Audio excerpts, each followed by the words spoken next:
You told yourself to stop thinking about it. You told yourself an hour ago, and you're still thinking about it.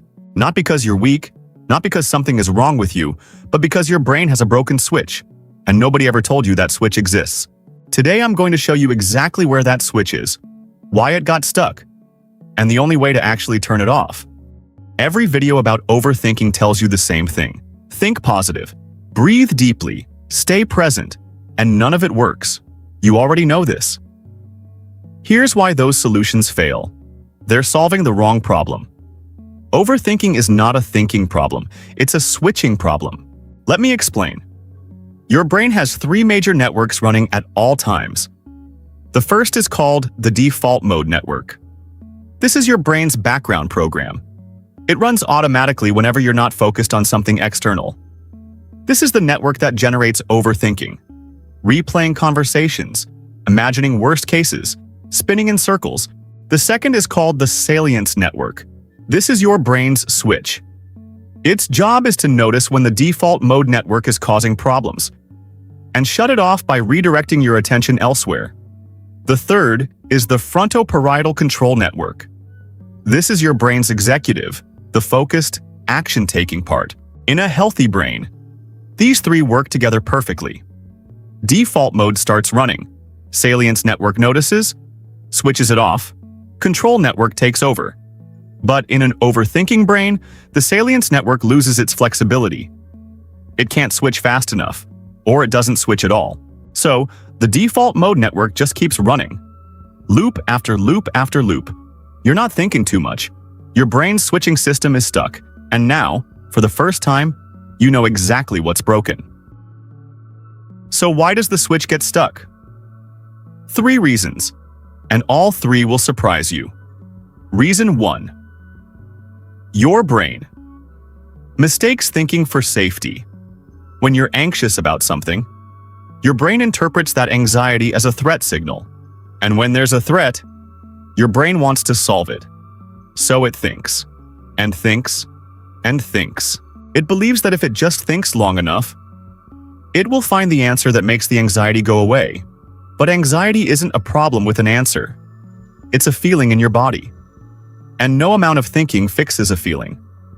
So your brain keeps searching for a solution that doesn't exist, while the anxiety stays exactly where it was. Reason 2. High-performing brains are more vulnerable.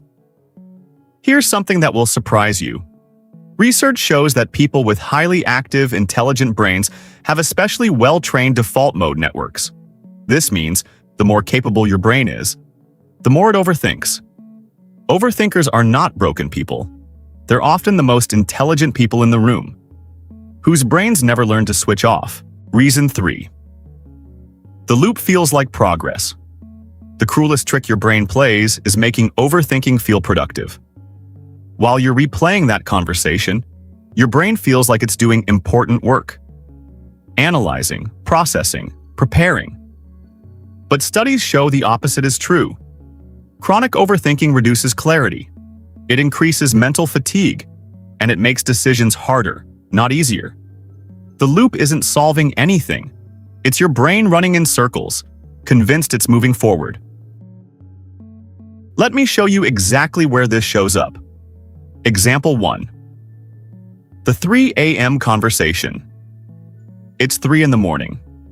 You said something hours ago, in a conversation, that seemed perfectly fine at the time, but now your brain is replaying it, analyzing every word, every tone, every pause.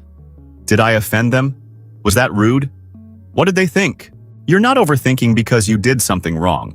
You're overthinking because your default mode network activated the moment you stopped being busy, and your salience network didn't switch it off. The thoughts aren't telling you something important. They're just running because nobody stopped them. Example 2. The decision that takes forever. You need to make a simple decision. Which option to choose, what to say, what to do. A normal person decides in minutes. You've been thinking about it for days. Every time you think you've decided, your brain generates a new what if. What if I'm wrong? What if there's a better option? What if I regret this? This isn't carefulness. This isn't intelligence. This is the salience network failing to switch off the what-if generator in your default mode network. The decision doesn't need more thinking. It needs the switch to work. Example 3.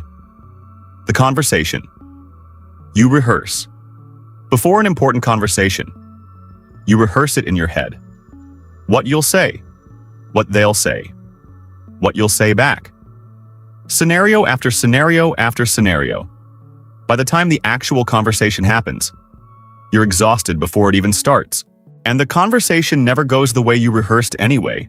Your brain spent hours preparing for something that didn't happen, while the real moment arrived unprepared. So how do you actually fix the switch? Not with positive thinking, not with breathing exercises alone, but by working directly with the 3 networks. Solution 1. Give the salience network a job. Remember, the salience network switches off the default mode when it detects something external that needs attention. So give it something external.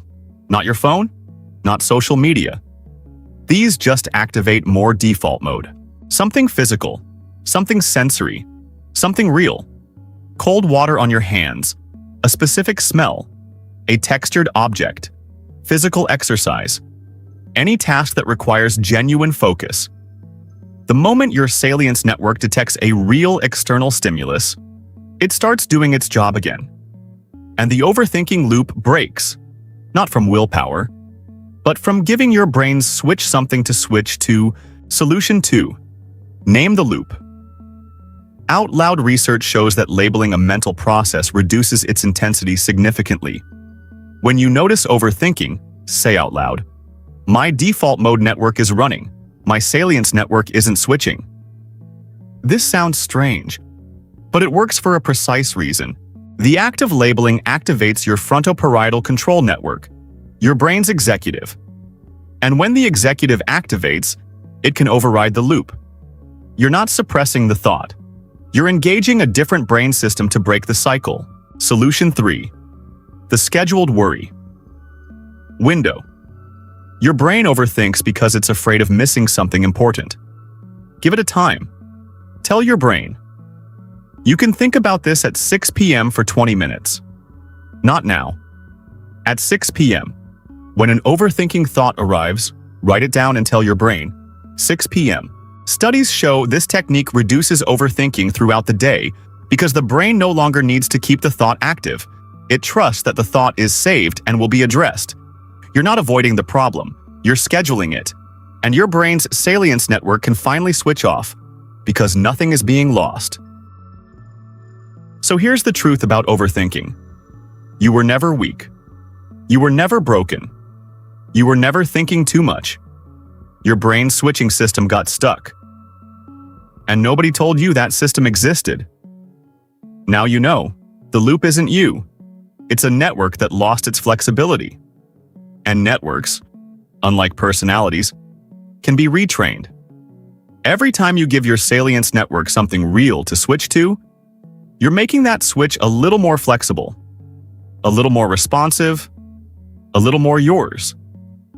The loop will still come back. But now, you know what it is, and you know exactly how to break it. If this changed how you understand your own brain, watch the next video, where I reveal another hidden system your mind runs without your permission. See you there.